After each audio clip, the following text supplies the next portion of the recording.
Shri Gurubhyo Namaha. Hello everyone, welcome to yet another session of Weekend with Wisdom.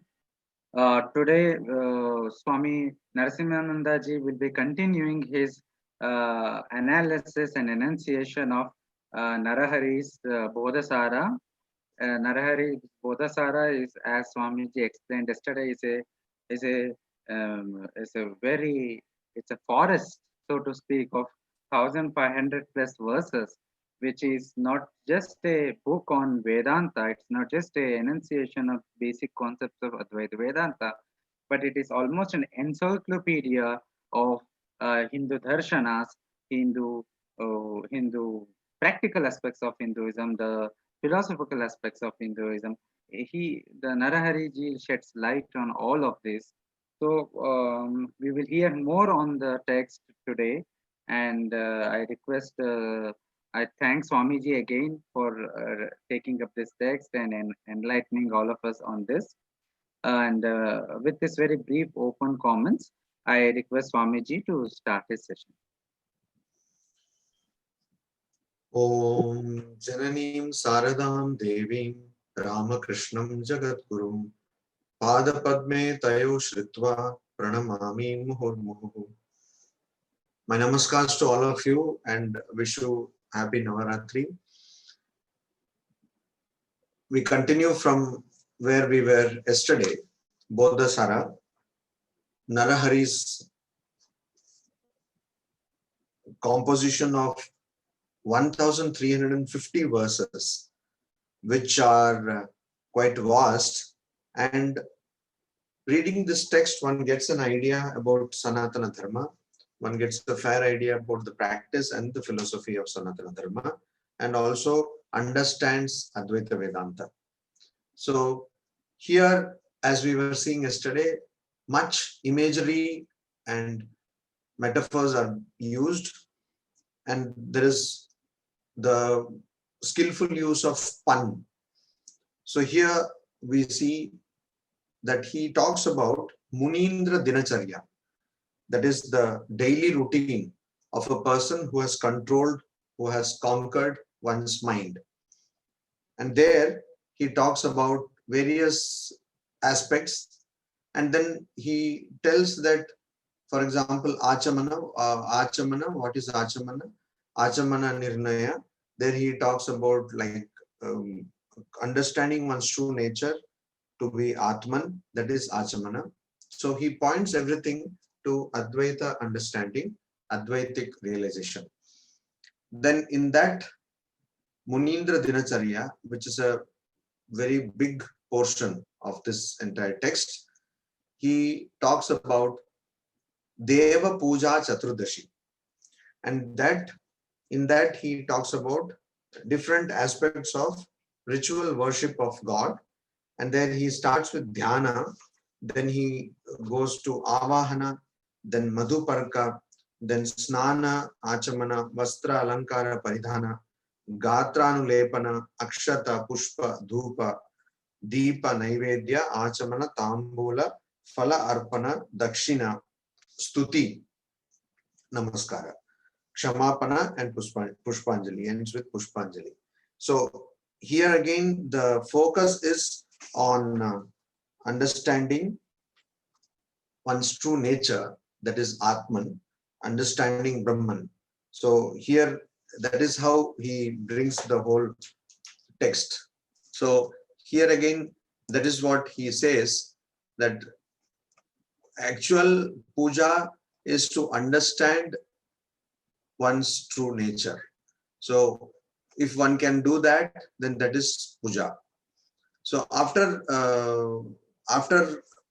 talking about Deva Puja Chaturdashi, that is 14 steps of worshipping God, once he does that, then he goes to Deva Puja Upayukta Shastrartha Nirnaya, where he devotes 7 verses to understanding the basis of divine worship. And there, the very first verse, he says, Tyaktva mohamayam pujam bodhamayim kuru. Chandanair chanayoyam natu pankena shankaraha. So he says that give up this ritualistic worship, which is full of delusion. Ritualistic worship is done in the plane of ignorance, as we all know. And so give up that. And then that is like he compares it with mud, panka, actually dirt. He compares it with dirt. He says it is like worshipping Shiva with dirt. And so Shiva cannot be worshipped by dirt, with dirt, but Shiva has to be worshipped with sandalwood. And sandal in this case is the puja or the worship of consciousness. So bodhamayim pujam kuru. Do the worship of consciousness, and that would be the proper puja one could offer to Shankara. This is the idea which comes out here. Then he goes further and then he talks about Pancha Mahayagya Nirnaya. What are the 5 Mahayagnas which traditionally we know one has to perform? And he gives one verse for that. And then he says, Jnana Nishta Kshama Satyam Vivekaha Paripurnata. So Jnana Nishta Kshama Satyam Viveka Paripurnata. These are the 5 yajnas. These are the Mahayajnas. So as I told just now, all the traditional practices of Hinduism or Sanatana Dharma, he looks from the lens of the knowledge of Brahman. So everything is based on the understanding of Brahman or one's own nature. And then he goes further. He gives another verse, another 3 verses to the topic. He gives the name Upayagnya Nirnayaha. Etasyam dinacharyayam prapte parvani parvani madhye madhye cha upayagnaha kartavya dikshite nahi. So what is this upayagnya? Yat purodashatam yati kalakhandam manapashoho kartavyastadrisha yagnya devendra priti hetave.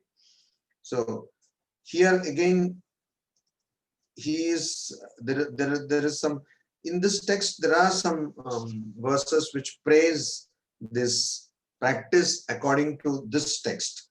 So he says eki kritya suvarnau dvau chiyate che suparnachit jiyate tan munindrena shatasyagni chitam phalam. So the idea of non-duality, is paramount here, and that is what is the practice, the true practice of a person who has controlled one's mind, according to Bodhasara, according to Narahari.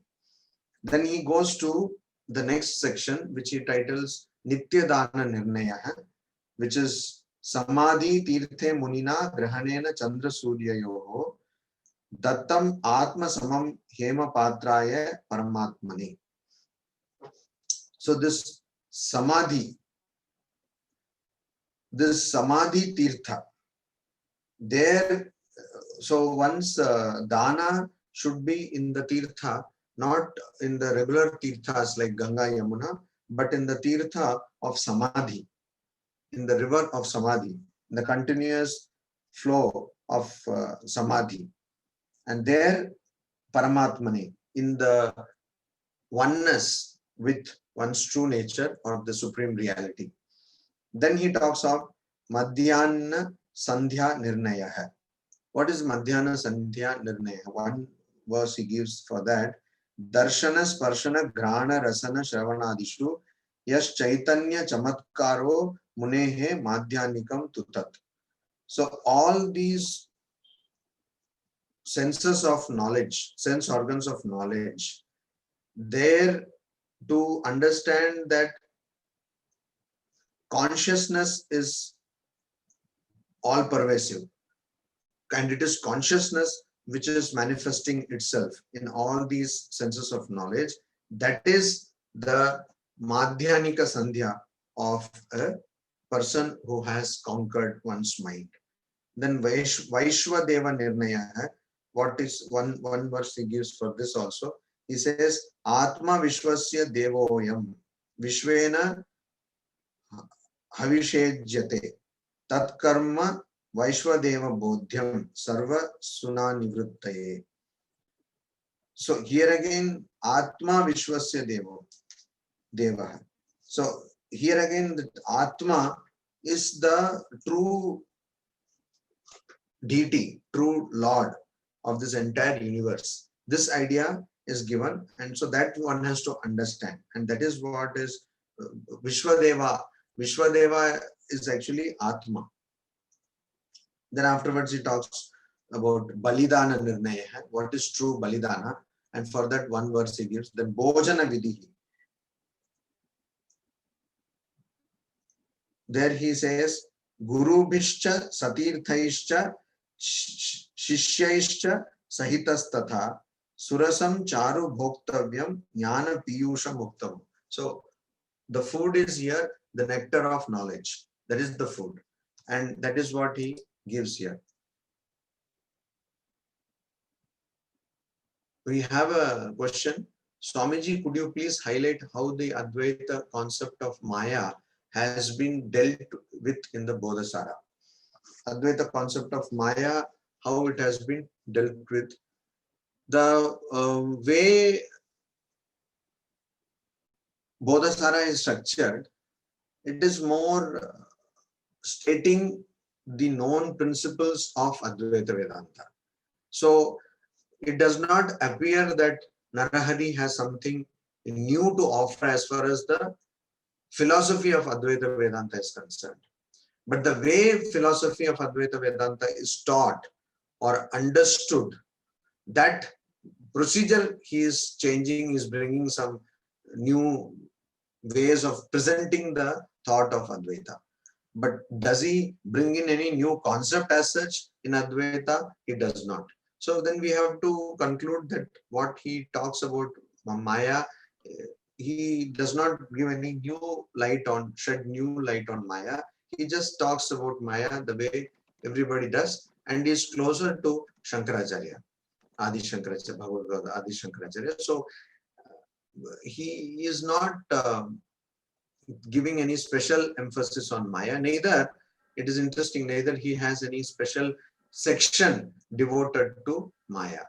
There is no special section devoted to Maya. So during the course of explaining other things, he is talking about Maya, and he maintains that Maya is Anirvachaniya.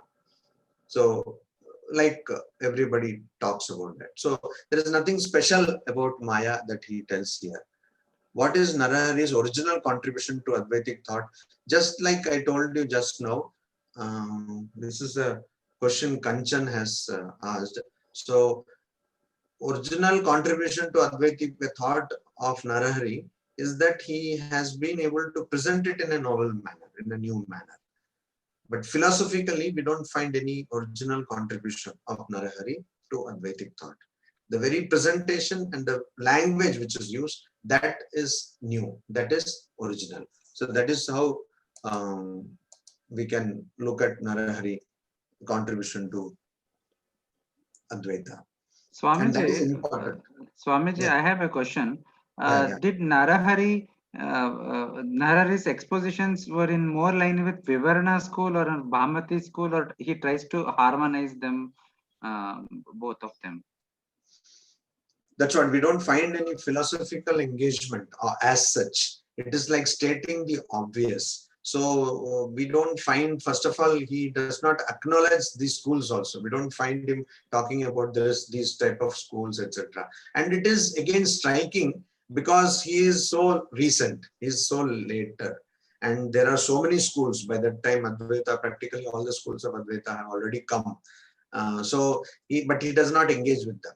He just talks about Advaita Vedanta as we understand from Shankaracharya, as we understand from Brahma Sutra Bhashya or Adhyasa Bhashya of Shankaracharya and other Prakarana Granthas of Acharya Shankaracharya, and that he tries to present it in a different manner. And he has a leaning towards, as we saw yesterday, towards the tantras.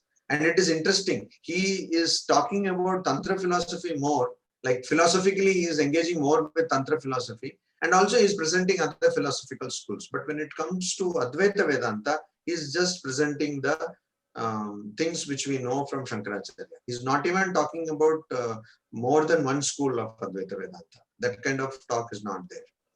But when he speaks about bhakti, he speaks about Madhusudana Saraswati, is it? Yeah, in one or two places he refers, but not as a philosophical engagement or as a philosophical school.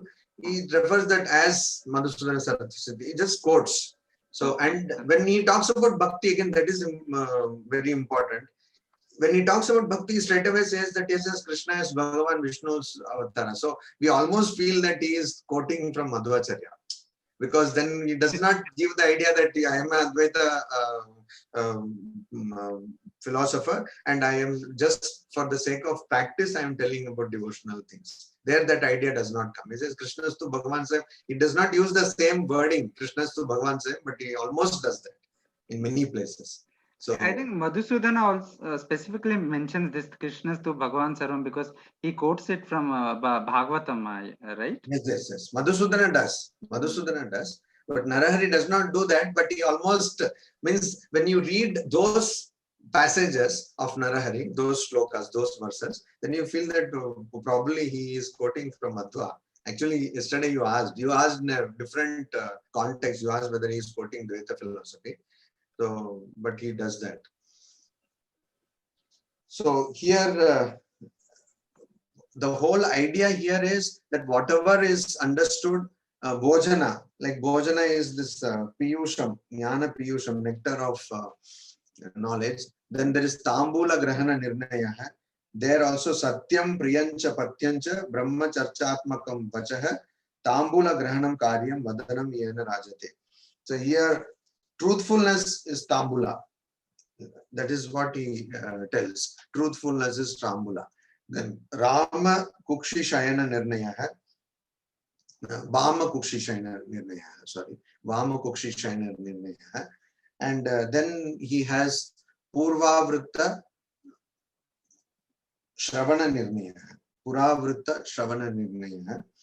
So there he talks about how all these Shastras have to be listened to, and how Mahabharata also has to be listened to.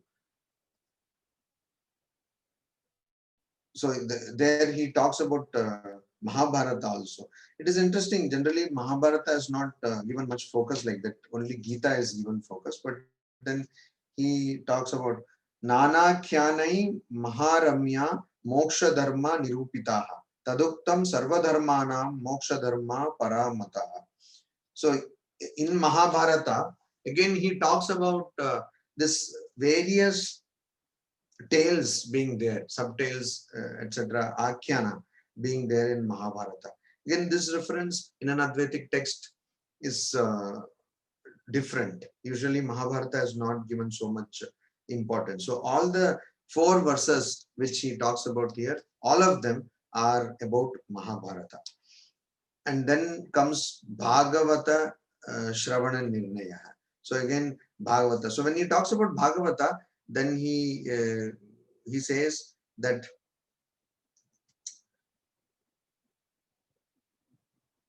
Vritti Gopi Janaihi Kridan Brahmacharyam na munchati Yatrantaratma Gopalaha Tad Bhagavatam Uttamam. So where the Antaratma is Gopala. So here he talks about the killing of Putana and Balanam Bhakshika Bhima Putana Duštavasana Krishnena Rudiram Pitva Prapita Sapi Tatpadam. So even Putana attains to the abode of Lord Krishna. That is what he says. So here this Bhagavata, he devotes 5 verses to this Bhagavata Tatparya Nirnaya, Bhagavata Shravana Nirnaya. And then he goes to Ramayana Shravana Nirnaya. So we find that there also he devotes 6 verses to Ramayana Shravana Nirnaya. We find that he is giving importance to all these texts, which are generally not given such importance. Then he goes to Ashtadasha Vidya Sthana Nirnaya. So there he talks about Purana, Nyaya, Mimamsa, Dharma Shastra, etc. and Veda, all that. So all these are important. Then Purana Nirnaya. Here, Purana Purusha, he says, see, if one does not get a attachment, or one does not get some kind of respect, or one does not start adoring or revering these Purana Purushas, these characters or great people who come in the Puranas, then what is the point in studying all these 18 Puranas? So that means not only that you have to study Puranas, you have to also have some respect towards these characters who come in Purana. That's again a significant thing coming from an Advaitic philosopher or Advaitic practitioner, that though you believe that there is only one reality, Advaita reality, non-dual reality, but you also need to have respect for all these prophets and teachers, and also characters, actually great saints. Then there is Nyaya Shastra Nirnaya. So here Nyaya Shastra is taken to mean that one has to understand that this Param Brahma, Supreme Brahman, cannot be understood by our thoughts or by our contemplation or by reasoning. So which is something which we know from so many texts, including the Upanishads. So there he says, Natarkitam Param Brahma Medaya Tikshna Tarkaya Tada Kutarkikasyasya Tarka Karkashata Vritha. So all that Kutarka people who engage in vain arguments, their Tarka Karkashata is Vritha, that is waste. So as I was mentioning yesterday, there are certain phrases from the whole 1350 verses of Narahari's Bodhasara, which are so quotable. Like here also again, Tarka Karkashata. The Karkasha Tarka means the rough and which is unpleasant Tarka, argumentation, is not going to bring one the knowledge of Brahman.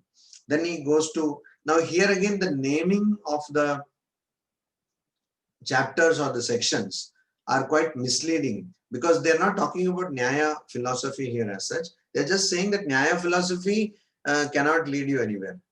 Therefore, Kanchan is saying, therefore Narahari cannot be a Neo-Vedantin or modern Vedantin, but a traditional commentator. Still his thoughts looks closer to Sri Ramakrishna in harmonizing Vedantic schools. Now, Kanchan, I would not be so hasty to conclude that, because nowhere in this whole text we find that Narahari is saying that, you see, all these paths are all okay, or they are on a par with Advaita Vedanta, etc. That he is not saying. Even when he is quoting the different philosophical schools, it is just a quotation. He's not giving any praise, or he's not saying that yes, this would lead to the knowledge of consciousness or knowledge of Brahman, etc. So it might be quite hasty to, and I don't think we have enough evidence to say that Narahari harmonized different schools like Sri Ramakrishna did. So that he does not do. He is not telling. And wherever he has any chance, even, in fact, he is telling that you don't go behind rituals. So he is in fact denouncing rituals. He is very critical of rituals. Not only rituals, he is also critical of sannyasa. He is saying that just renouncing these things, you will not get anything. So now one may say that he is telling that to emphasize that sannyasa alone without sadhana would not lead to anything. That is true, but he seems to be a little critical about those things. And apart from his mantra shastra, leaning towards mantra shastra, and to some practices of Hatha Yoga, Kundalini Yoga, etc. Even there, he is not talking in a manner that would suggest that he is saying that Tantra Shastra is on a par with Advaita practice. So there again, we cannot say that he is harmonizing. All we can say is he is putting all this in a same text. He is presenting it in one place so that one can go to these things and see them as a ready reckoner kind of, it's like a manual kind of text. But harmonizing, I would not be so certain about that. And then Vaisheshikadi Nirnaya, the naming of these sections is misleading, though it is showing us the evolution from different philosophies, and that he is repeating. He is repetitive. Earlier also is talking about different philosophies. Here also is talking about different philosophies. So earlier also he has talked about Patanjala, Mimamsa, Sankhya. Again, he will repeat that. Though it is repetitive, but we get some idea that these are the different philosophical schools, Astikya, Darshana. And so we go to them, and then we know that this is what it is. But when you read it, there inside the text, he is constantly talking about Advaita Vedanta. He is not talking about Vaisheshika philosophy at all. So that again is something interesting. So it's only the titling which is given like that. At least in the beginning, he is talking about, when he talks about Sankhya, he talks about the principles of Sankhya. But afterwards, now when he is talking about Sankhya, he is not talking about the principles of Sankhya, but he is telling that, you see, in the end, in sum, it's only Advaita Vedanta which matters.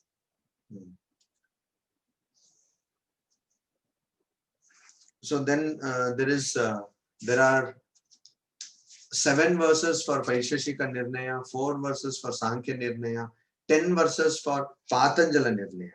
Again, we find that he has got more leaning towards Patanjali Yoga of controlling the mind, etc.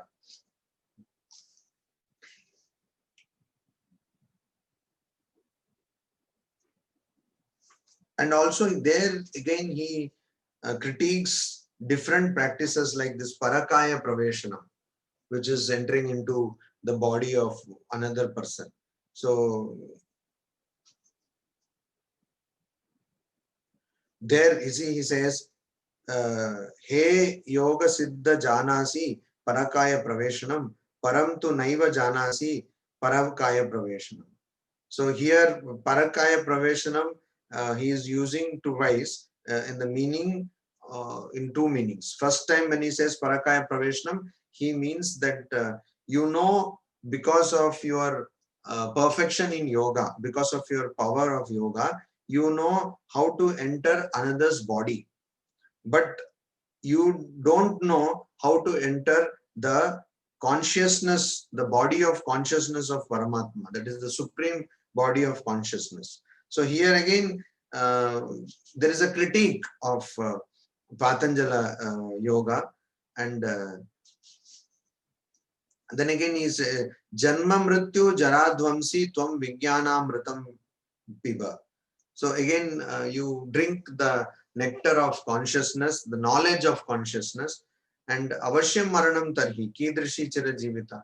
So all these various practices where one, particularly Hatha Yoga practices, where one talks about entering into other body, one talks about entering into a state of immortality or longevity. All this is criticized by Narahari. And he says that it is only Advaita Vedanta or Advaita consciousness which is important here. Then he says Mimamsa Nirnaya. There he devotes 7 verses to that. Dharma Shastra Nirnaya, again he devotes 2 verses. Shrauta Smarta Nirnaya. So Shravanam Shrautam Ityuktam Smaranam Smartam Uchyate Shravanam Mananam Cheti Shrauta Smarta Vinirnaya. So it is very simple here. Whatever rituals you are doing as Shrauta traditions, whatever rituals you are doing as Smarta traditions, all these rituals are finally all that matters is Sravanam Mananam, as it is told in the Brihadaranyaka Upanishad. That is what matters. He's not quoting the Brihadaranyaka Upanishad here. That is my reference. So that is all it matters. It does not matter what you are actually practicing, Shrautam or Smartam. Then he talks about Angani. So what are the different Vedangas? Here, of course, he is just those 6 Vedangas, he just defines them. He gives one shloka for that. And then he starts explaining each of these Angas using one verse each. So first he talks about Shiksha Nirnaya. He gives one verse to that. Then Kalpa Sutra Nirnaya, he gives 2 verses. Then Vyakarana Nirnaya. And but here he actually does not explain Shiksha, Kalpa, etc. He says that ultimately all it matters is to know Atman. So Kalpanam Prathamam Kalpa, Prathama Kalpaha Nirvikalpam idina iti idam nachet. Vikalpa Sankalpam Mayaihi Kalpa Sutrai Kimarjita. So you see, the first Kalpa you should understand that Nirvikalpa, it is Nirvikalpa and Nirvikalpa Samadhi. And if you are not talking about Nirvikalpa Samadhi, then all talking about all this Kalpa Talpa, what is going to, what is it going to, Kim Arjitam, what is it going to bring to you? And it is vain, in vain, it is useless. So then Vyakarana Nirnaya. So everywhere he is taking all these schools, 6 auxiliary schools for Vedas, Vedangas. And then he is simply blasting them. Niruktam Chidavasthanam, Niruktam Bodhanam Chitaha, Niruktam Na Chet Veda, Niruktasya Kim Muktibihi. So you see, Niruktam is Chit Avasthana, the Sat aspect of Satchit Ananda, the constant existence, the permanent existence of consciousness. That is Niruktam. That is true Niruktam. And then Bodhanam Chitaha, the knowledge of that consciousness is Niruktam. If you are not understanding Nachet Veda Nachet, if you don't understand this Niruktam, then what is the use of reading this, understanding this Nirukta, which is the Vedic vocabulary.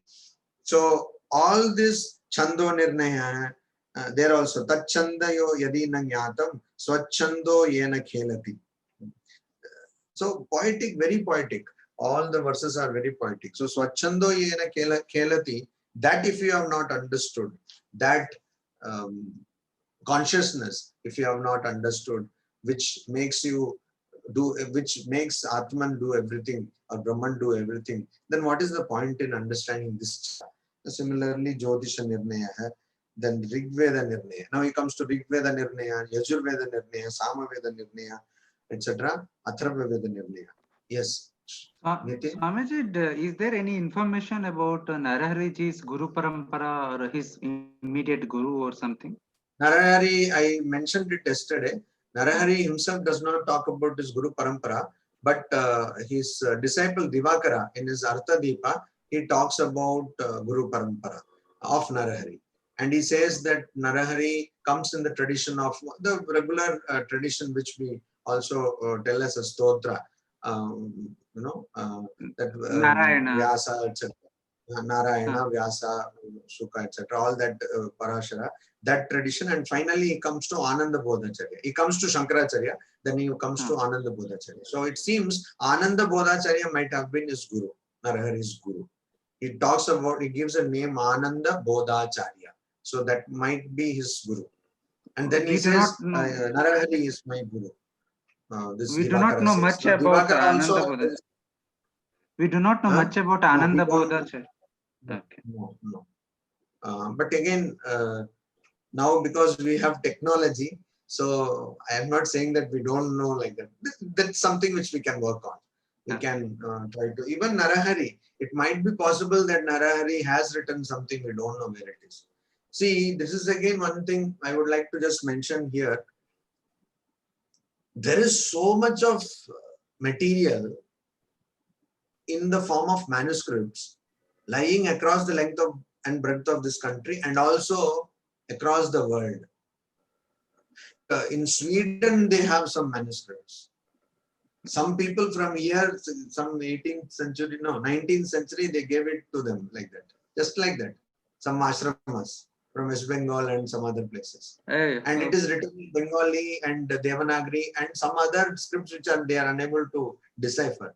There are so many manuscripts. So that again is something which we can do, where we can look at these manuscripts, because you see manuscripts, same text, various manuscripts, they have some extra information. So it requires a lot of manpower with people who can, even if it could be just scanned and sent. So there is, I say, one person is there and they can scan and send, and that person who knows the text can read and tell that this is what is there. So much of text is there. Even Mahabharata, Ramayana, etc. There are many versions of Mahabharata where something has been introduced which is not there in the regular version of Mahabharata. Similarly with Ramayana. So we are yet to do. So I'm not saying that we don't know anything about Ananda Bodhacharya. Who knows? Suddenly we may get some manuscript where Ananda Bodhacharya. Because now again many libraries and many manuscript libraries, they are scanning their collections and putting it online. So one can actually see them online. If that kind of a thing, which Google did for famous artworks, Google Images, even now it is there, Google Art, it's a thing where you can, and they scan it at a very high resolution. So you can go and see even the small dot, microscopically you can analyze, which you cannot analyze with the original. So if such a thing is done for manuscripts, even Google can take it up. If we can say pull some strings and do that, then it will be very neat. National Manuscript Mission is doing something like that, but they're quite slow, I think. No, National Manuscript Mission, they did microfilming. In fact, they did that. So they took books from many of our libraries also, like Mayavati Library was one, and they microfilmed it and sent. Now microfilm is something totally outdated now. Nobody uses microfilm. So yeah, to get a microfilm reader is a big difficulty. So we have that. They sent that microfilming and we just look at the cartoon which has those microfilms and that's all, because it's totally not of any use. So yes, and they are of course slow. Archaeological Survey of India has got huge material. Similarly, Asiatic Society has got huge material. Even now they are keeping it under lock and key in almiras. They are not opening it up. And so I don't know. So yeah, there a lot of work has to be done, and there is a lack of synergy in this matter. We don't have people coming together. And what you're doing is a very good thing, very great job. At least it will be there on the cybersphere where people can go and at any time they can access this, and it will be there, right? Yes, it will be there. So like that, we should do more and more people should come together who work on this. Then here he is not even living Ayurveda, Dhanurveda. So this is the first time, I think, at least to my knowledge, that a Advaitic preacher has come and is talking about Ayurveda, Dhanurveda, Gandharva Veda Nirnaya, Arthashastra Nirnaya, etc. So at least he acknowledges that these are different aspects of knowledge, empirical knowledge, of course, but different aspects of knowledge. Now, one way to approach this text would be to take out the subtext in this text. There are various, as I told you yesterday, there are various texts which are independently very good, but which are very shorter texts. So it is easy to handle and easy for people to read, etc. So after talking about Sayam Sandhya Nirnaya, where he gives two verses to that, then Nisha Vyavahara Nirnaya. Now you see how he talks about the Nisha Vyavahara Nirnaya, how to spend the night.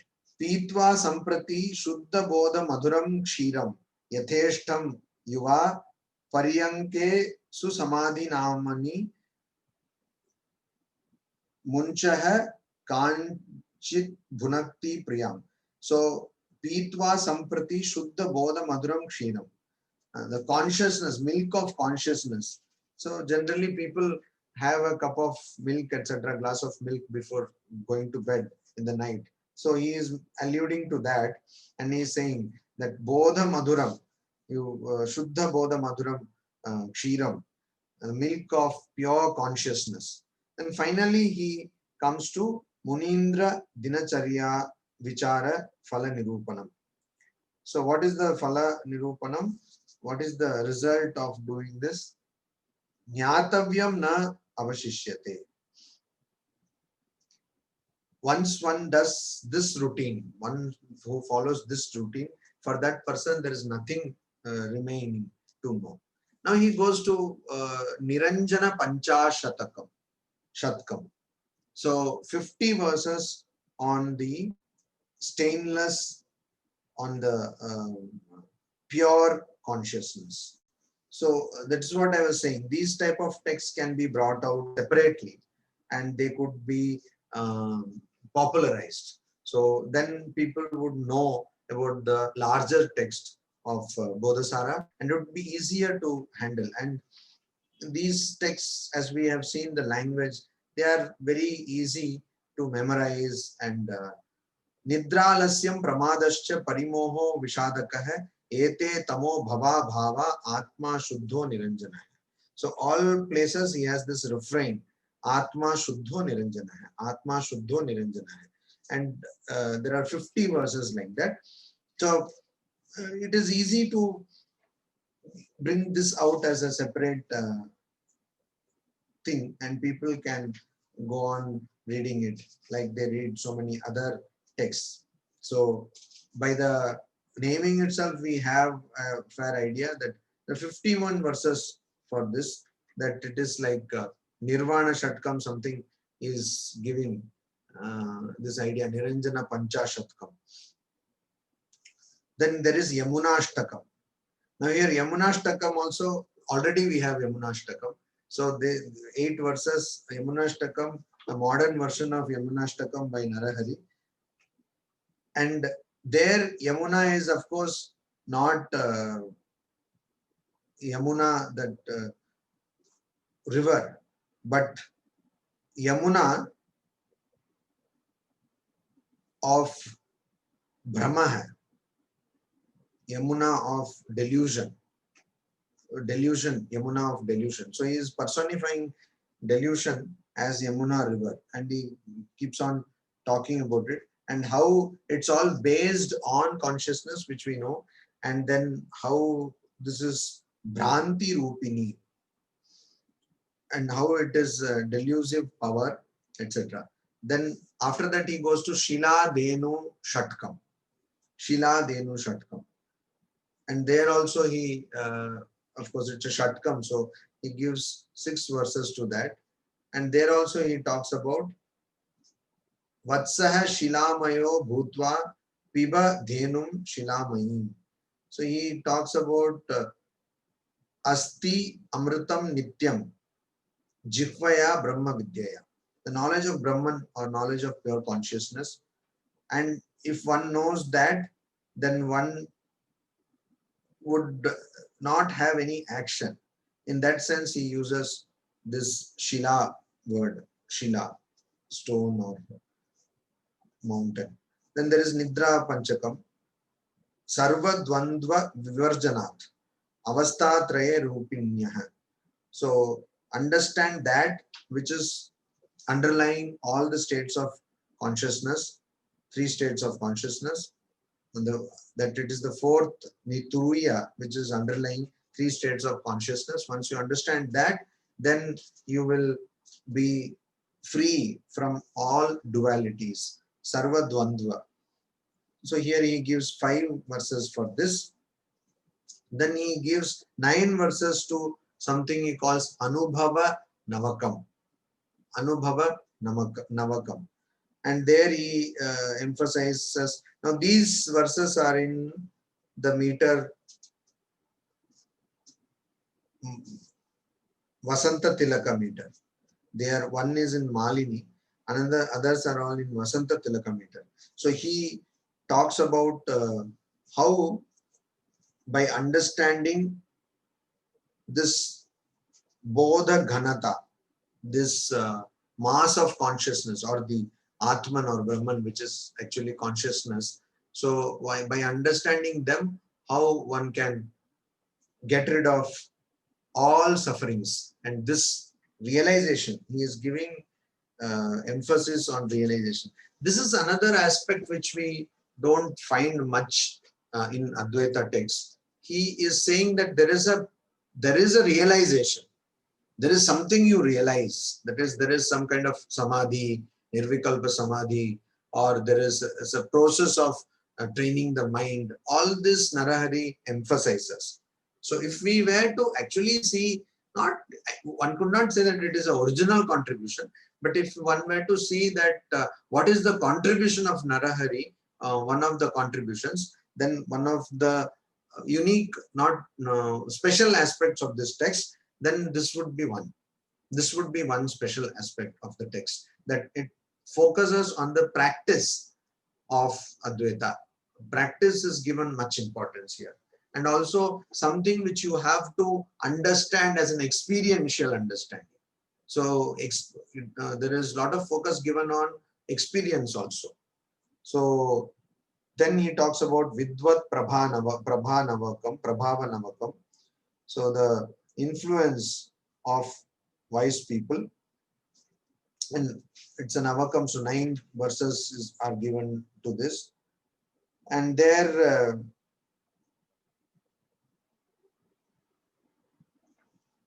he tells that the greatest advantage of having a company of a person who has understood Brahman, or who has realized the ultimate truth, is that you don't have problems with delusion. You know that this is not Sarpa, that this is not, this is only rope, not snake, and that it will not kill me. So that kind of a conviction comes because of the Guru who has understood the ultimate reality. Then he talks about Nirvana Dashakam. Again, 10 verses to talk about Nirvana.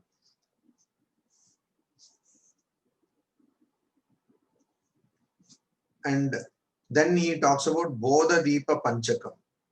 So these are all different titles he gives, and keeps on telling the same thing in different ways. And Upadesha, then he comes to Upadesha Shodashi. In Upadesha Shodashi, here Vardita Vardate Chinta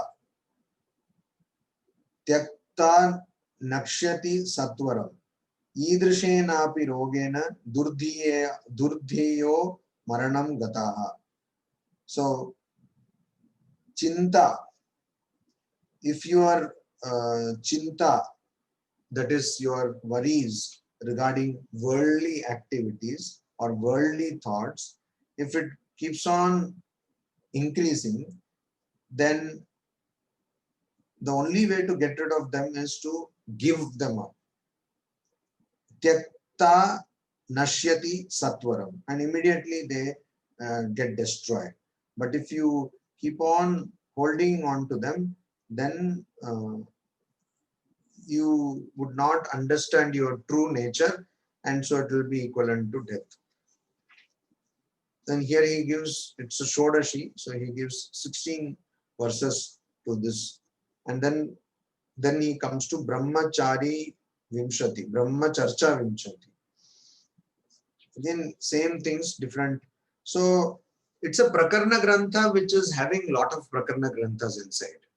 Narahari's Bodhasara is having a lot of Prakarna Granthas inside. And after you understand this, you can have Swechachara. You can please do as you please, kind of. So that is also there. So Swechachara, he is talking about after this Brahmacharya Vimshati, he is talking about Swechachara Chatushtayi, 4 verses devoted to Swechachara. Means what Swechachara means? You always remain in the knowledge of Brahman and Ekagra Chetasa Paramarthasya Sarvaswam Swechachara Chatushtayi. So you Ahankaram Pratakritya Turiya Buddhir Dine Dine Patya Parena Ramate Pushchala Parasangini. So you Ahankaram Pratakritya. You do the Viveka and take out Ahankara, and then you remain in the Turiya Buddhi, in the consciousness, always be established in the consciousness. So that is Swechachara. That is your true nature, and you behave according to the true nature. This is what he talks about here. And then he goes to Ahankarasya Abadakatva Pradarshanatrayi. So Ahankarasya Abadakatva means where Ahankara is not being an hindrance. And then afterwards he goes to Prashnottara Mukta Phaladayam Dvayam. Before that he is talking about Prashnottara Chamatkara Trayi. Prashnottara Mukta Phaladvayam. Then after that he is talking about Prashnottara Chamatkara Trayi. And what is that Prashnottara Chamatkara Trayi? So here again there is a personification he makes. He is asking, the Shishya is asking question to Kama and Moha. Moha, Kama, etc. All that 6 enemies, Shadripu, is asking question.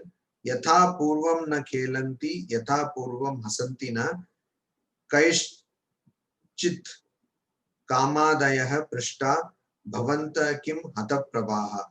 So what happened to you now? Why are you not playing like earlier? So after one gets the knowledge, here some kind of drama Narahari is bringing. After one gets knowledge, why are you not playing like earlier? Kamadi, Krodadi, etc. Mohadi is asking. Kamadi, Kamadaya is asking, why are you not playing like earlier? Why are you not laughing like earlier? What happened to you? Why have you all become silent like that? So then they reply, Asman Pushnati Yanityam Sasmakam Janani Mrita Sukha Lubdena Pitra Na Kachit Anya Krita Madhu. So you see what happened. They are telling, you see now all this, our mother has died. Janani Mrita, Asmakam Janani Mrita. Our mother has died and she has died. So who is the mother? Ignorance, Avidya. Avidya is the mother. Avidya has died and she used to take care of us so nicely, and she has died, and our father also has gone now, and father also is not there. So what is that? Father, he has left us. He has left us. You see, that father has left. He is Ahankara. Ahankara. Sukhalubdena Pitra. So this father, he got happiness elsewhere. So he has left us, and he, father Ahankara, so he has got happiness elsewhere, Sukha Lubda, and is very happy. That means he has left for some other woman he has married now. Who was that other woman? Vidya. So Kachid Anya Krita Vaduhu. So he has made somebody else as his wife. And who is that somebody else? That is Vidya. So these are the places where it becomes very interesting. How it is portrayed. This whole text becomes so interesting. And that is why, if, as I told just now, if some texts also out of this could be brought out and popularized, people will get interest in the way it is presented.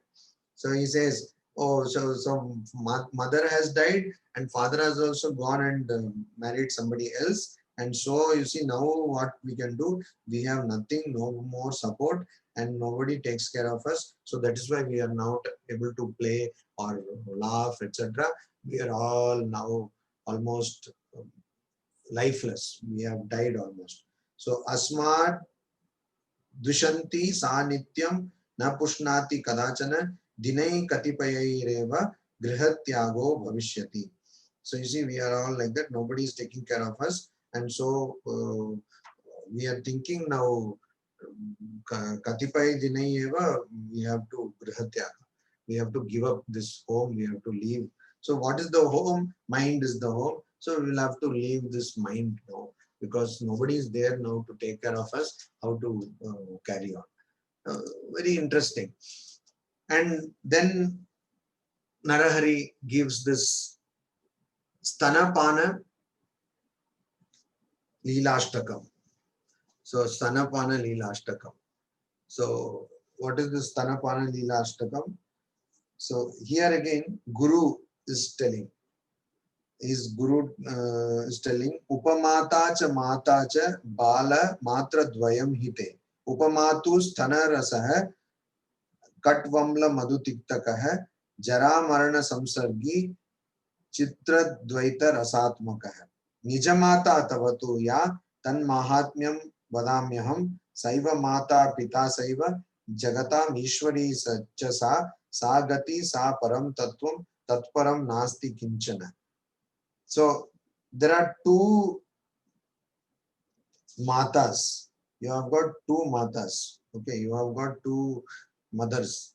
And so the main mother, now this is continuing from the previous conversation with Mohadi, Kamadi, etc. So the first mother, she, Avidya, she created all these problems.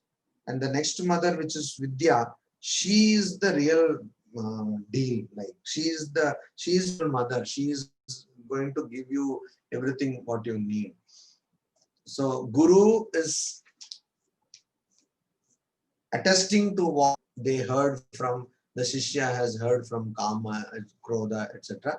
And so one has to hold on to this. Then he says, Ascharya Chatushtayi. Ascharya Chatushtayi. Anda Pashyati Sarvam Cha Panguryati Puratpuram. Jadaha Karyani Kurute Niraso Rasamashnute. So here, how to get disinterested in the world and how to create interest, grow interest in Atman. That is the topic which is dealt here. Ascharya Chatushtayi.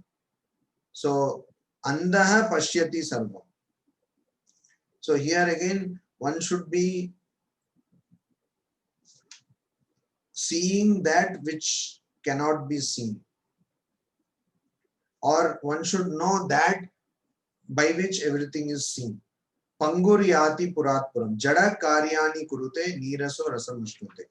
So consciousness is the only thing which gives us rasa, which gives us joy. So that consciousness has to be understood. Then he goes on, after Ascharya Chatushtayi, he talks about Turiya Tulasi Patra Puja. So there are so many references to Vaishnava practices. And so here again, it is like Turiya is Tulasi Patra. So Tulasi Patra, it has to be worshipped. Turiya Tulasi Patra has to be worshipped. And how to worship that? Tatra Gopi Vakyam. And there he talks about gopis. He talks about Radha. He says that Radha is actually Buddhi and Sakhis are all Shanti, etc. Shanti, Danti, etc. And one has to finally understand one's true nature. So by having devotion to Sri Krishna. Kim varnayami puratah kila kasya varnyam kim varnitena sakhi varnayitum na shakyam angani me vigalitani sahaiva nivya dashtai dare Ratirase, Rati Nayakena. So here again he brings lot of Shringara Rasa to explain the concept of Atma and personification. So bringing the personification of various aspects of one's personality, making them Radha, Gopis, etc. This kind of personification he does that. Then he goes to Hetu Mala Hiravali. Hetu Mala Hiravali. And here he devotes 20. So this Tuliya Tulasi Patra Puja had 7 verses. Hetu Mala Hiravali, he devotes 21 verses to that.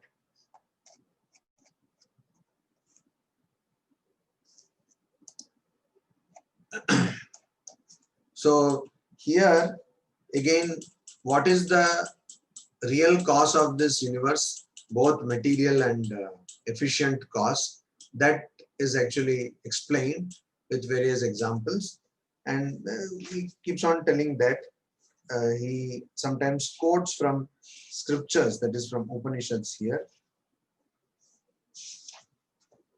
And then he talks about another, there is a Kaivalya Kushnika. Kaivalya Kushnika. So that is the key to moksha. So key to moksha. So this key to moksha, he is talking what is key to moksha. And here we can see his playing with different words. Alliteration he uses as a literary device. Very often he uses throughout the text is alliteration. And so that also we can see here. And then he goes to Buddhi Prasansa. Why is Buddhi important? In this Kaivalya Kushnika, he devotes 22 verses to Kaivalya Kushnika. Then he talks about Buddhi Prasansa. Buddhi Vyavaharasya Sarvasya Buddhir Moolam Yatha Bhavet Tadvattu Paramarthasya Nidanam Buddhirevahi. So, Na Buddham api Yad Buddham Yatcha Buddham Abuddhavat Buddha Buddha Samam Buddha Buddha Buddha Vilakshanam. Again, alliteration he is using. And then afterwards he talks about Ranga Leela Trayi. So 3 verses for that. Rangam Niranjanam Praptam Idanim tu Hridaswaram Ranjitam Ranjanaish Chitrairapi Rangam Vibharti Naha. So Ranjitam Ranjanaish Chitraish Chitram Jatam Hridaswaram Range Niranjane Kshiptam Rangam Praptam Niranjanam. So 2 spheres. One is the sphere of ignorance. Another one is the sphere of consciousness. Actually, it's not sphere. It is what you get once you get the knowledge of consciousness. That he is alluding to, these 2 spheres. And then he is saying that one has to concentrate on the consciousness sphere. So Ranga, in that sense, universe. One is this universe. Another one is one's true nature. Brahma. Then Chandrika Chandra Chamatkara Chatushtay. Chandrika Chandra Chamatkara Chatushtay. Here he about Chaitanya. So Chaitanya is Achandre Chandrika Nasti Na Chandras Chandrikam Vina Chandrika Chandra Sanyogaha Katham Va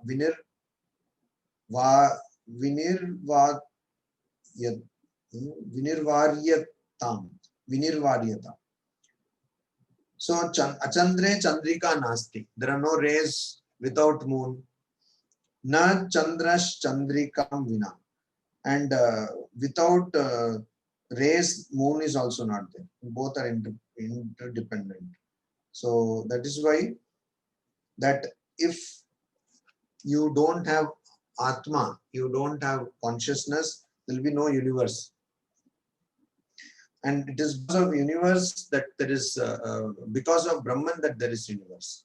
So that thing, they are, both are interconnected. That is, and so individual idea of oneself, aham, this individual idea of I is because of Brahman. And Brahman also we understand because of the individual idea of I. So Aham Brahmasmi, the Jiva Brahma Aikya, that he is explaining here. And so then he also brings in Purva Paksha and Siddhanta, etc. in these 4 verses which he devotes to Chandrika Chandra Chamatkara. Chandrika Chandra Chamatkara Chatushtayi. Then afterwards he talks about Adbhuta Shirascheda Panchakam. Adbhuta Shirascheda Panchakam. So also the way the sections are titled. So here it is Adbhuta Shirascheda, the chopping of one's head, severing of one's head. So what is the head? Head's mind.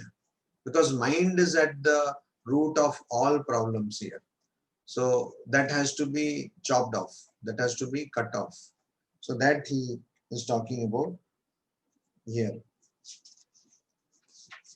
Then Jata Sakshatkara Karam Sishyam Prati Shri Guroho Prashnamritam. So there are 10 verses here. Guror Shishyam Prati Guroho Prashnamritam. So the Guru is asking all these questions. So there are 10 verses. One is an introductory verse, and there are 9 questions in this. Asking 9 questions. What are the questions? Like that. Bahir Antar Hari Prashyan Maya Pashyan Jagan Mayim Vismayam Paramam Yasi Markandeya Iva Atmani. So you are seeing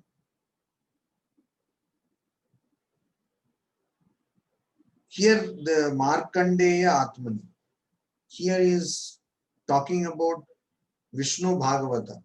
Vishnu Bhagavata in the 12th and in the 8th, 9th and 10th chapter of the 12th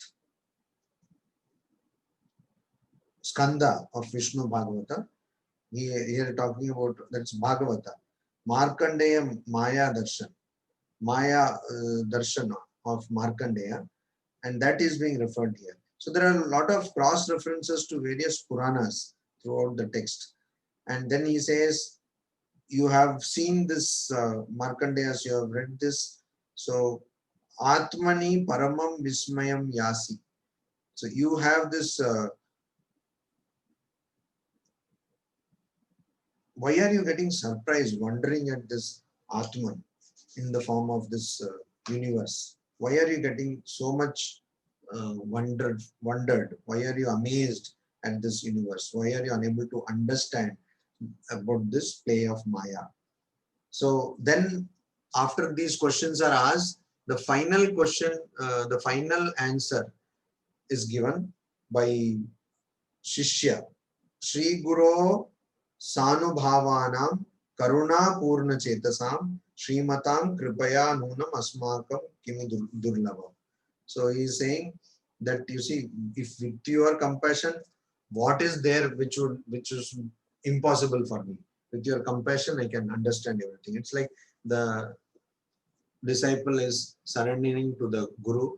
Then Charya Chatushtayi. Charya Chatushtayi. There, here it is a reference to Kaushitaki Brahmana Upanishad. Kaushitaki Brahmana Upanishad. So some references are there to that Upanishad.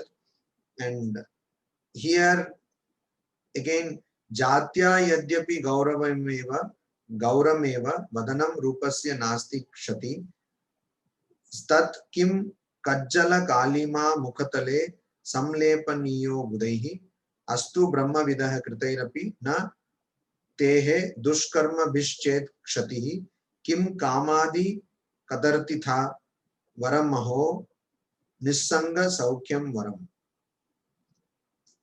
So,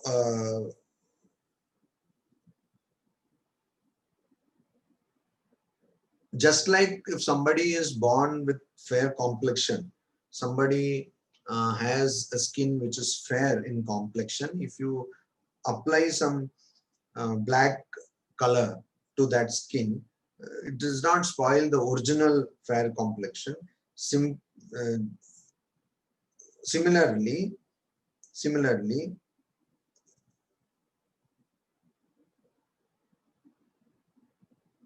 though your true nature is Atman, but does it make any sense to actually get attached to lust, passion, etc.?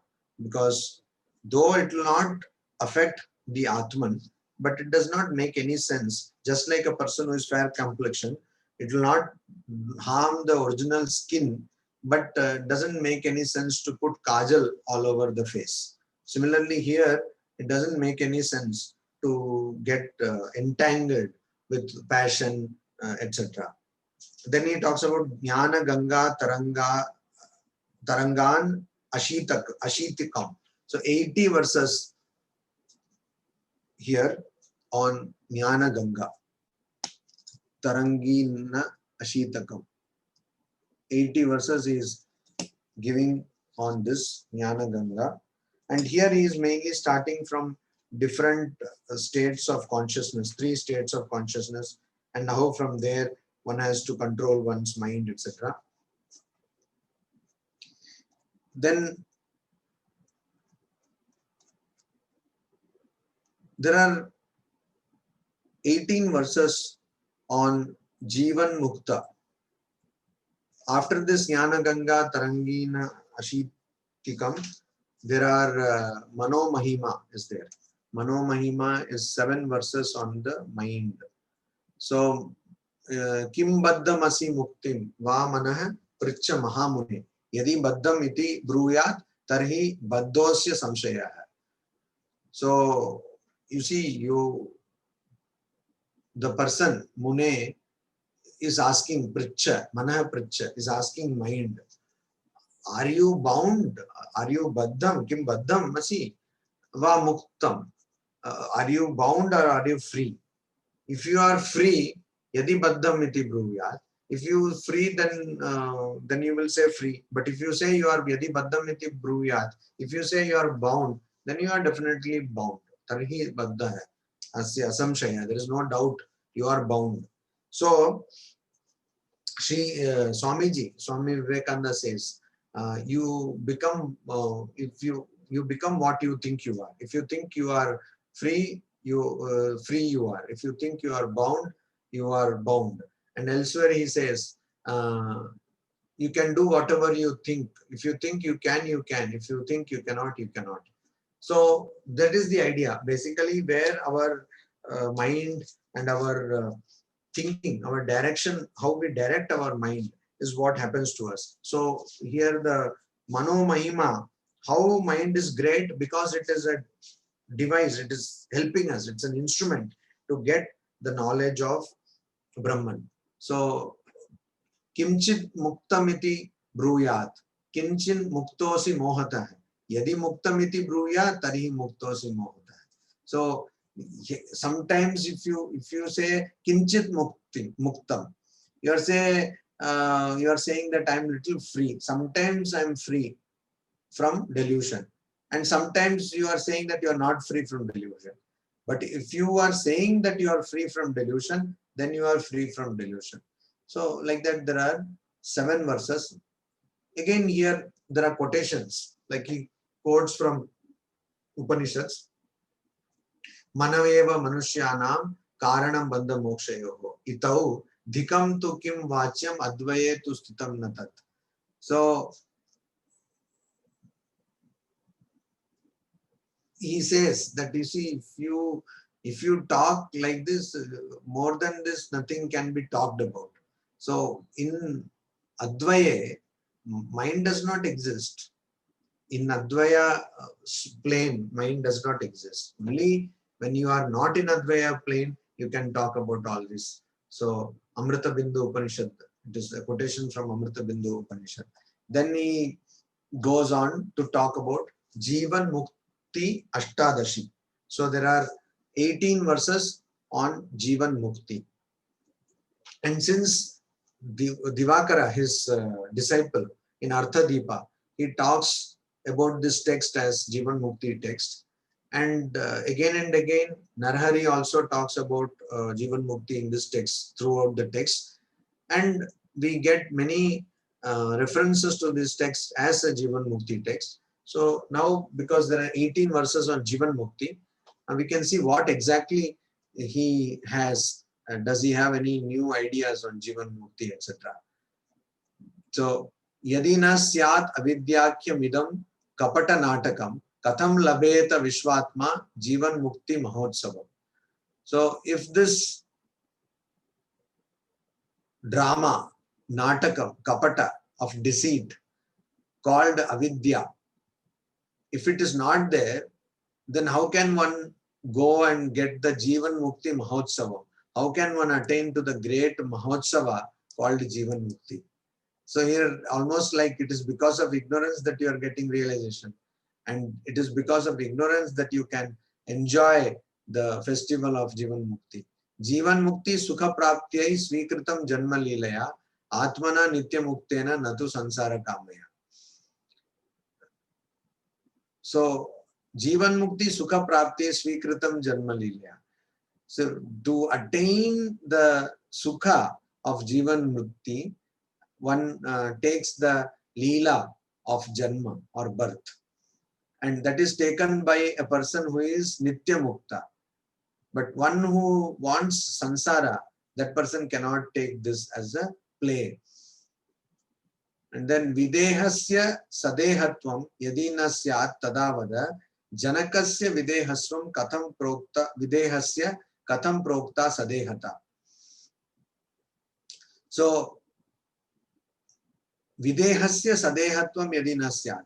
If a person without body cannot stay with body, then how can a person with body like Janaka is called Videhata, Videha? How it is possible? So here he tries to establish that fact that it is possible to live as a Jivan Mukta in this world. Because many people may doubt, and they do doubt, how is it possible to live as a Jivan Mukta in this world? So that is first cleared by Narahari in the initial chapters, initial verses of this chapter. And then he says, Griham Vastu Vanam Vastu Yesham Nishtha Navartate Sanakadishu Naivete Nachate Janakadishu. So here he is giving emphasis on the fact that it is not necessary to leave one's home and because what is necessary is Nishtha, one who can have Jnana Nishtha, one who can have established state of knowledge, one who is established in knowledge, that is necessary. Otherwise, even if one leaves the home, they might not attain that particular state. So this is given here. Then Narahari Shatkam. This is again very interesting. Narahari Shatkam, he is called Narahari. Here he is talking about Narasimha. So 6 verses he is devoting on Narasimha. Then he says, Namnaiva no Naraharehi Vidiryate sau drushto Hiranya Kashipuhu Kashipur Nitaram Balishta Tasmat Tvaya Nrihari Rupa Dharena Chitta Moho Hiranya Kashipustu Vidaraniya. Again, he makes metaphorically, he presents this whole avatara of Narasimha, Narahari, and there he puts Hiranyakashipu as delusion and Narahari as knowledge, one's own nature. So that is telling. And then Mameti Pragyatmana Nriharina Pralayam Pranita. So this that particular Brahma is I. I am that particular Brahma. And this Indrasya Rajyam api samprati labhya lubdas trishna mayo nijarupur na jagama triptim. So even if you attain the domain of Indra, this Nijapuri, Nijarupuhu, that is one's enemy, that is greed. So greed did not get contentment, it does not get tripti. So now one has to conquer Hiranyakashipu.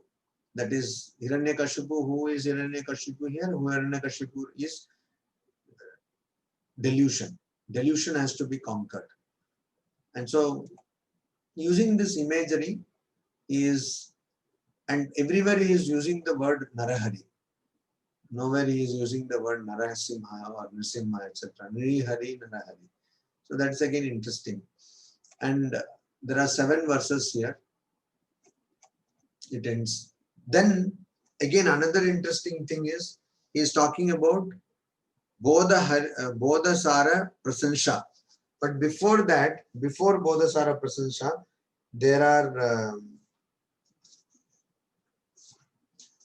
is Jnani Gaja Garjanam. There are 35 verses of Jnani Gaja Garjanam, 7 verses of Narahari Shatkam, and then Unmatta Pralapa Shatakam, 103 verses on Unmatta Pralapa. What is the Unmatta Pralapa? So Unmatta Pralapa Shatakam, here it is all this contradiction or this constant tussle between a person who has got the knowledge of Brahman, who has got the knowledge of Brahman, and a person who has not yet got the knowledge of Brahman. So here that person who has got knowledge of Brahman is seen as a mad person, as a person who has lost one's sense, and that person is telling different things about knowledge and juxtaposing it with ignorance, how it is so contradictory to the general scheme of things in our life. So that might sound as Unmatta Pralapa, the blabberings of a mad person, but that is the true reality, and it is what the other people are doing, which is madness. This is what is told. Then afterwards, after 103 verses of this, then he goes to Shiva Puja Shatakam. Shiva Puja Shatakam. So Shiva Puja Shatakam has got 120 verses. Now, one gets this idea that, of course, he has written prolifically, but one gets the idea that somewhere Narahari should, this is a compilation. That is what one gets a complete idea, because the continuity of thought between these sections like Jnani Gajagarjanam or Jivan Mukta Ashtadashi, Jivan Muktya Ashtadashi, and Unmatta Pralapa Shatakam, etc. There is a lot of repetition. So as separate texts, they are wonderful. But in the same text, they don't make much sense in terms of continuity and whether it is necessary to tell those things in so many verses. So then we understand that probably it is a compilation, as we were telling yesterday, compilation of whatever Narahari wrote. It was all put in one place, like complete verse of Narahari. So Shiva Pujatmakam Karma, Karma Nirmula Lakshanam, Nirmulana Kshamam, Sankalpaha Shiva Pujayaha, Sarva Sankalpa Dukkha Hrit. Shiva Pujatmakam Karma. So all this going beyond karma. And so here he is now suddenly talking about, till now only the title sections were talking about puja. But here in the first Sankalpa Shiva Pujaya Sarva Sankalpa Dukkha Hrit. The first verse itself is saying that you see, one has to do Shiva Puja because all these worldly afflictions, worldly misery will go away if you do Shiva Puja. Shiva Panchakshari Diksha, Shabda Brahma Mayi Hita, Shabda Brahmani Nishnata hai, Param Brahmi Gacchati. So, this Namah Shivaya, Shiva Panchakshari, this is the manifestation of Shabda Brahma. And so, if somebody gets this, if one is Nishnata hai, immersed in this Shabda Brahma hai, then one will get Param Brahmadi Gacchati. One will understand the ultimate Brahman, Supreme Brahman. So here one has to be initiated into this Shiva Panchakshari, the worship of Shiva. Now immediately in the beginning itself we saw that he has leanings towards Shaivism, Tantra, etc. Now he is saying that Shiva should be worshipped, Shiva should be meditated upon, Shiva should, the japa of Shiva should be done, etc.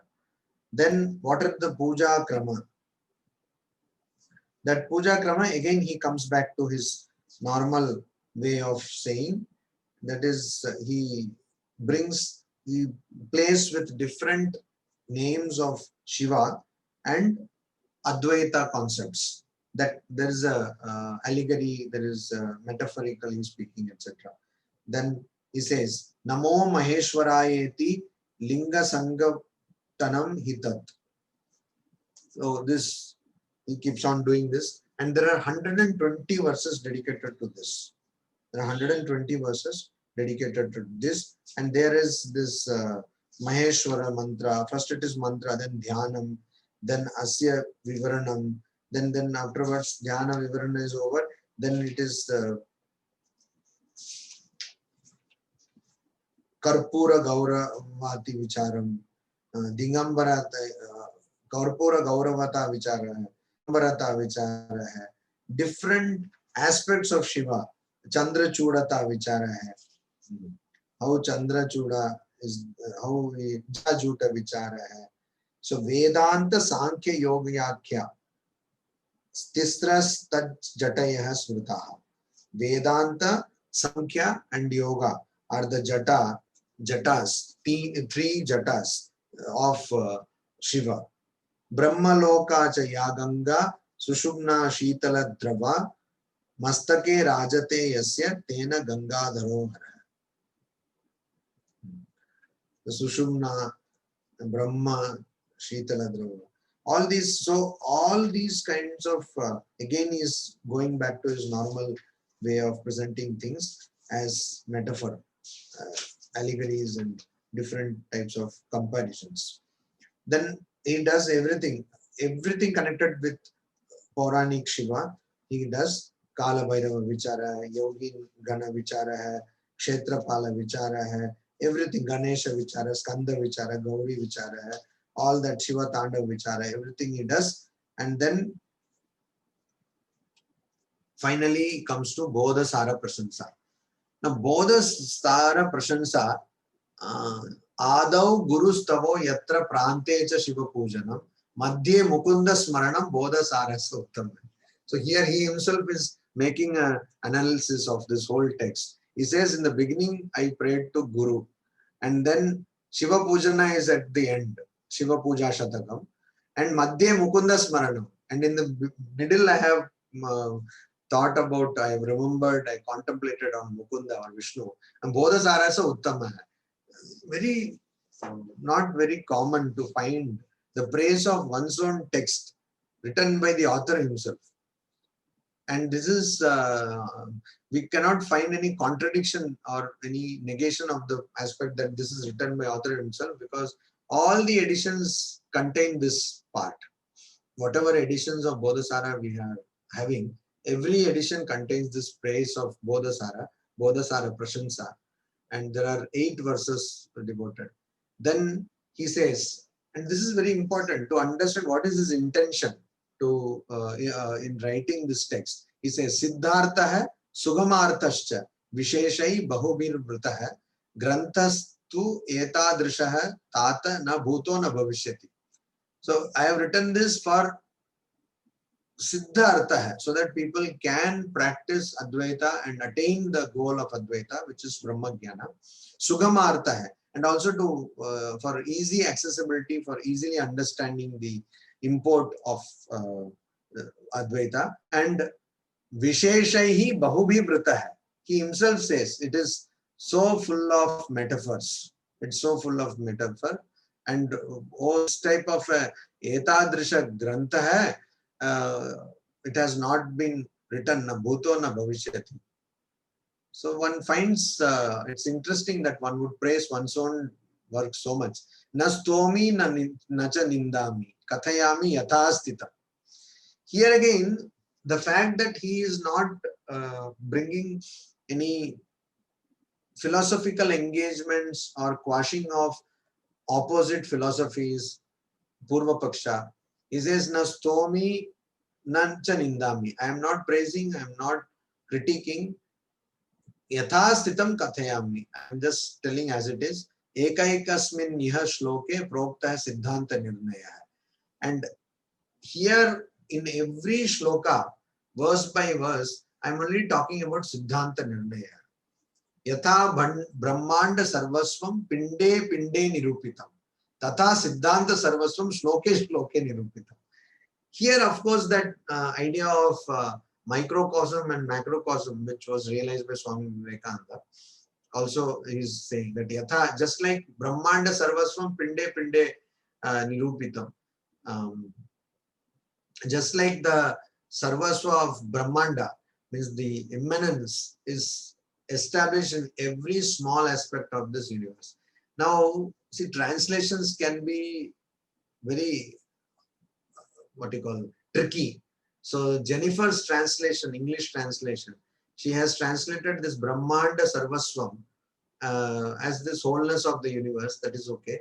Pinde pinde, pinda she translates as balls of rice which are given when we do tarpana. Pitru Tarpana, at that time we give bowl. So it has been translated as, but of course it is not that. It is cosm, microcosm and macrocosm. Pinda means microcosm, Brahmanda means macrocosm. So that has not been. So I constantly say once translation work has to be attempted by people who are within the tradition, because who have a fair idea of the corpus of literature. How, because Sanskrit is such a tricky language, and a particular word can be having like so many meanings. For example, Deva can mean God, it can also mean a gambler. Imagine, where is God, where is gambler?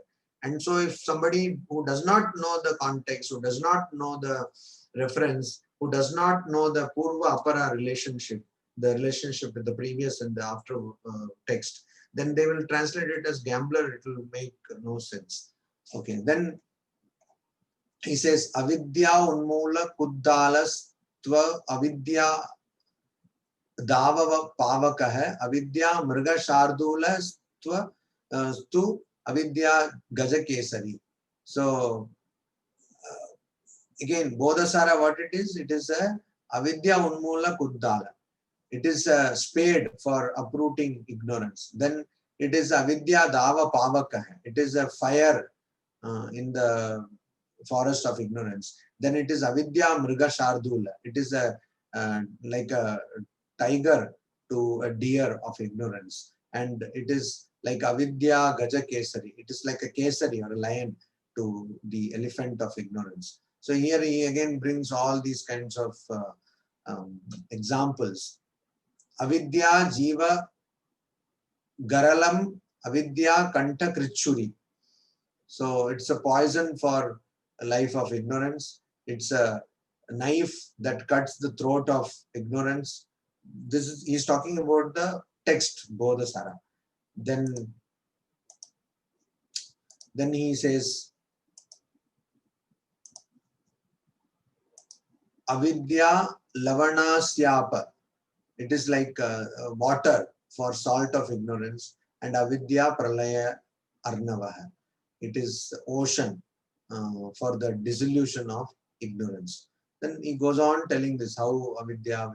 And finally he says that avidya daha shitamshu avidya dhvanta bhaskara hai tathaiva bodha sara ayam avidya swapna jagara hai. So it is like the moon for the heat of ignorance, sun for the darkness of ignorance, and waking for the sleep of ignorance. And this is Bodhasara. Then afterwards there is Bodhasara Upasana also.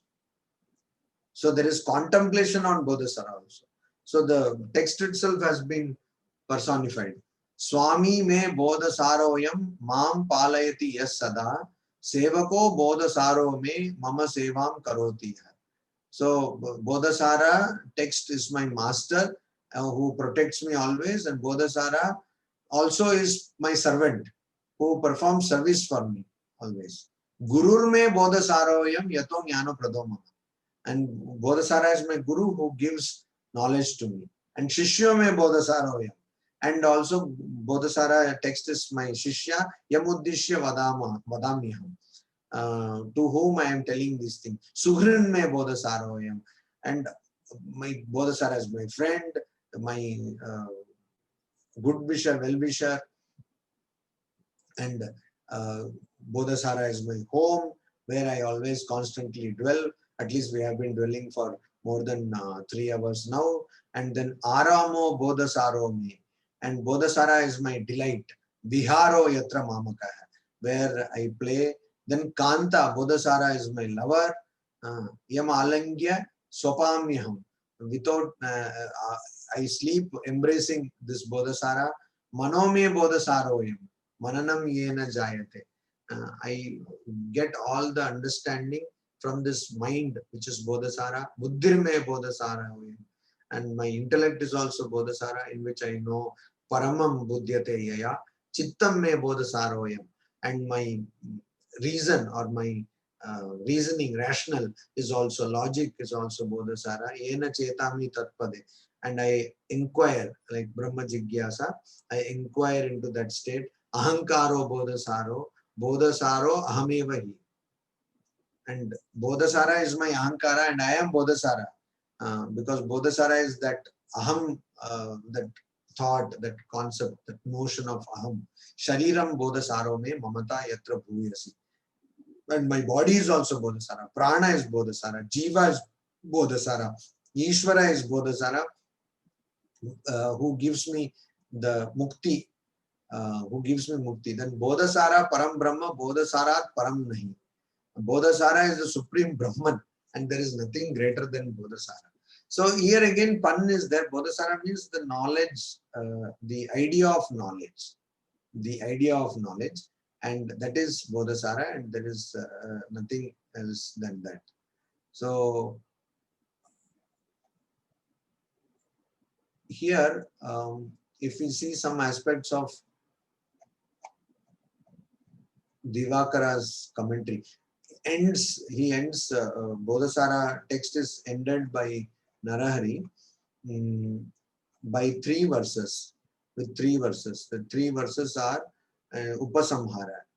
And Upasamhara, and there he talks about Upanishadi vane ye pushpita mantra vrikshaha surabhi kusuma esham ekam vivichya samarasa padalabdhyai vangmayai eva pushpaihi narahari sudiyetat pujitam bodhalingam.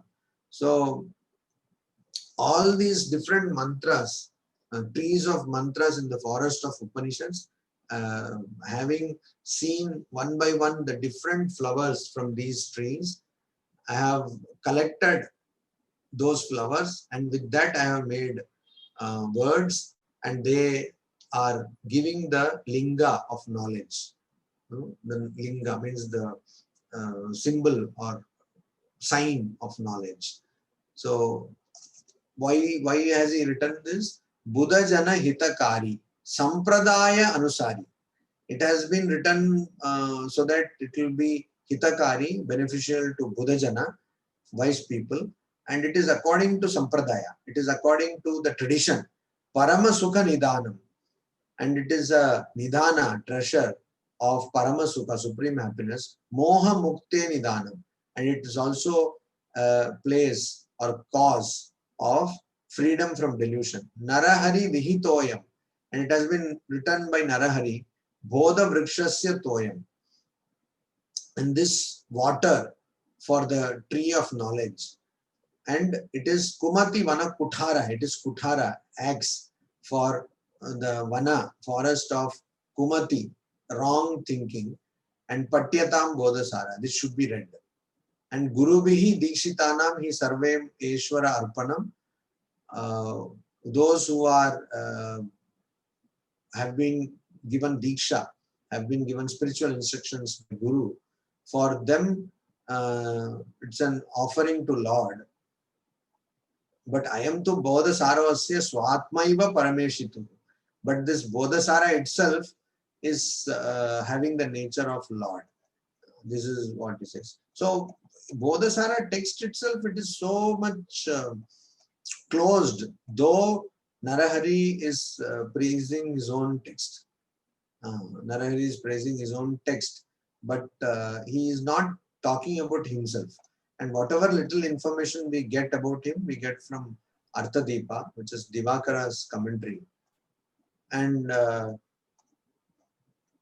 this text, because it is so long, and because there is some many times there is repetition of ideas which have been already told. So that is why there is problem in probably, that is my guess, the problem in spreading the text so that people can take advantage. So one thing which we can all do straight away is to first, this text has to be translated into English. There has to be a proper translation with the Sanskrit Devanagari text and maybe diacritical marks, etc. And what we can do is we can bring out smaller texts which are there inside it, and then first circulate them online. I think Nitin would be interested if we take up such a project. I am already saying now. Nitin cannot say I'm not interested. So I'm putting it in such a way. I think Nitin will be interested now. Oh, we will be most interested. Of course, that's what you can say. No? That is the trick. So then we can put it in websites or on the online cybersphere so that people can know. Because this text, the beauty of this text lies in the text itself, the language and the literary devices he uses. So I definitely am sure that this person was, Narahari was somehow teaching Vyakarana or Kavya or something. And so because constantly Divakara tells that he is a Pandita, like that. He keeps on telling in his Tika. So yeah, so in recent times, these two publications, some devotees of Ramakrishna Mission, they were constantly telling Udbodhan, that is Ramakrishna Mat Udbodhan, which is our Bengali publication house, to publish this Bodha Sara. So they got hold of this Durga Charan Chattopadhyay's original from some library, and they kept on telling. And one person also kept on telling, Swamiji, translate to me. He's telling for, I think now, 9 years or so. So then they got this text, and one problem was that it was in letterpress, so it had to be digitally composed. But they did not do that. They just got a good, better version of the text, just scanned it, and they have published it. Bodhasara, this I use this also. This is a Bengali thing, and Bodhasara. The beauty of this is it's only 300 rupees, so it's affordable. People can buy it. The other book, which is translated by Jennifer Cover, that is hugely costly. It's like 1,500 to something, some ridiculous price it has got. How is this Chaukamba's Hindi translation? So Chaukamba Hindi translation is good. The problem with Hindi translations, particularly of Chaukamba sort, is that they are not really translations. They just take the Sanskrit words and put it in Hindi translation also. So it's not helping anybody, basically. So because Hindi has those words also, so they'll just put. Even this Durga Charan Chattopadhyay's translation is actually very old Bengali. So even today's contemporary Bengalis would not follow this. So there is a need for a good translation. And this Pinda, you see the Brahmanda Pinda, to put it as rice balls, that was ridiculous. So there are so many such problems. But one thing is, see, this Jennifer, because she came into contact with Arsha Vidya Beat and Dayananda Saraswati, and somehow she studied this text under Tattva Vidanandaji, who is also very popular as a Vedanta teacher. So she did a lot of work. And then so that we have to be grateful to her, because to the Anglophone audience, English speaking audience, she has brought this out. And it's available as an ebook in Amazon. But we need a better translation, and which would, link this. And also, if we can take these things like Niranjana Panchashatkam, all these things from out of this, and even I could not understand, because this Divakara also did not give any explanation. Why suddenly he went to Shiva Puja Shatakam and says that Shiva you have to anyway worship, and you have to do the japa of Shiva. Maybe it is, you see, generally in in the traditions of sannyasa we have in our Sanatana Dharma Sampradaya, we'll see that Shiva is given paramount importance. Every Shiva puja is done. And that is part of the tradition. Maybe he's just following that. But we don't find any logical explanation of why it is very important like that. But it is there. He's not giving so much emphasis to Vishnu or Krishna, but so much emphasis just like that, like it's a given. He's not explaining it, like you have to worship Shiva. So I'm thankful to Nitin for having given me this opportunity to discuss this text, and I could again read the whole text, and also maybe my idea of translating it might become a reality. And I'm thankful to all these people who patiently listen to this so boring, I think, treatment, because it is such a long text. And I hope in the future we will have shorter versions, what you were talking about yesterday, Nitin. Shorter versions, shorter treatments of text. I think half an hour it will make more sense, because because then people will be able to better engage with the talk. So yeah, and if anybody has any questions or anything to add on, it will be most welcome. Viewers, if you have questions, you can leave now. You can put them now, either here in the question and answer box or in Facebook page. We are streaming live. Just next 2-3 minutes, if you have any questions, please put. Swamiji, I was thinking, what came to my mind was, you mentioned at one place that Narahari himself says that in the beginning I did the worship of this deity before commencing the work. In the middle, I worship this deity, and towards the end, I worship this deity, something like that, right? So perhaps the whole this was, as you said, it was compiled, it was written at different points of his life, and it was Narahari himself rather than his Shishya who compiled them towards the end of his life, perhaps. Yes. Because that Upasamhara, he says that I did this in the beginning and in the. But there is another possibility also, which we see.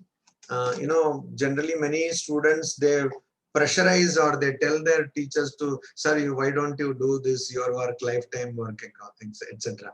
Because both were contemporary. He was actually the disciple. Divakara was the disciple of Narahari. So it could be possible that it is because of the persuasion of Divakara that he ended up compiling this. It's possible. Yeah. And he says in the beginning, I did Guru Stava, in the middle I am doing Mukunda Stava and Shiva.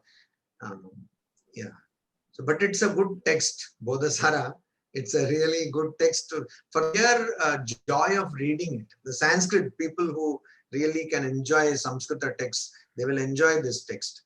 And the Tika also follows a very simpler Sanskrit, because by the time this text came, 18th century, Sanskrit texts become very complicated in their language, presentation, etc.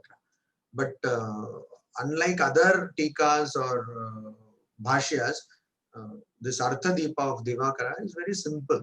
It's a very simple text. Also, Jennifer, her PhD thesis is not what, there not all portions are translated, but that is not what she is. The PhD thesis is much better. It is much detailed analysis she is doing because it's a thesis.